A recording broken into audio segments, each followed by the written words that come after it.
चपटी गोलाकार नुमा इस पृथ्वी पर आज करीब 195 देश हैं, जिन्हें दुनिया के मानचित्र पर जगह मिली हुई है। हालांकि एक ही ग्रह पर बसे ये देश आज आपसी सद्भाव के साथ नहीं बल्कि दुश्मनों की तरह रह रहे हैं, क्योंकि इनके बीच आपसी मतभेद के बीज पड़ गए हैं। इनमें एक दूसरे से अलगाव वाली खाई अब इस कदर तक बढ़ गई है कि वे अपने पड़ोसी मुल्क का भी खून बहाने के लिए तैयार हो गए हैं। लेकिन क्या आप जानते हैं कि इस आपसी मतभेद के पीछे की असली वजह क्या है? क्यों एक ही ग्रह पर रहने वाले लोग आपस में लड़ने के लिए तैयार हैं? इस वीडियो में हम आपको इस द्वंद के पीछे की वजह बताएंगे, जिसे सद्गुरु स्वामी कृष्णानंद जी महाराज ने अपनी किताब उमा कहूँ मैं अनुभव अपना में लिखा है।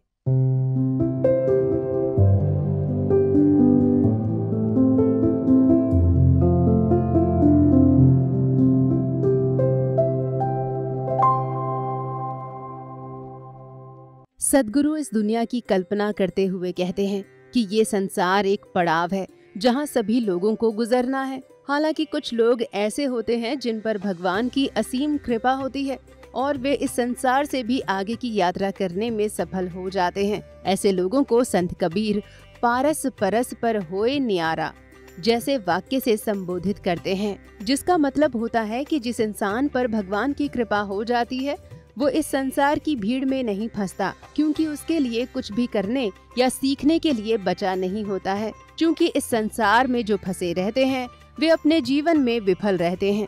जो सफल हो जाते हैं वे बुद्ध, महावीर, कृष्ण और कबीर जैसे मूक बनकर ज्ञान को प्राप्त हो जाते हैं।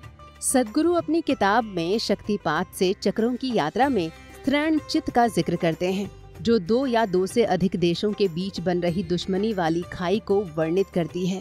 इसके बारे में बताते हुए वे भगवान शिव और उमा से जुड़े प्रसंग का जिक्र करते हैं, जब भगवान शंकर उमा से कहते हैं कि स्त्रैण चित्त ही उत्तम चित्त होता है। जिसके पास धैर्यता होती है वो प्रतीक्षा करने के साथ खुद पर आने वाले विकट वेदना को भी सहन करना जानता है। ये जरूरी नहीं कि सभी स्त्रियां स्त्रैण चित्त की हों और सभी पुरुष पुरुष चित्त के, बल्कि कुछ पुरुषों के पास स्त्री चित्त भी हो सकता है और स्त्रियों के पास भी पुरुष चित्त। आपको बता दें कि यहाँ भगवान शंकर एक सद्गुरु के रूप में हैं और उमा शिष्य के रूप में। दरअसल पुरुषोचित्त और स्त्रैण चित्त मनुष्य मन के आधे आधे हिस्से में होते हैं, लेकिन स्त्रैण चित्त हर समय वर्तमान में रहना चाहता है। वो अपने इर्द गिर्द घूमता रहता है।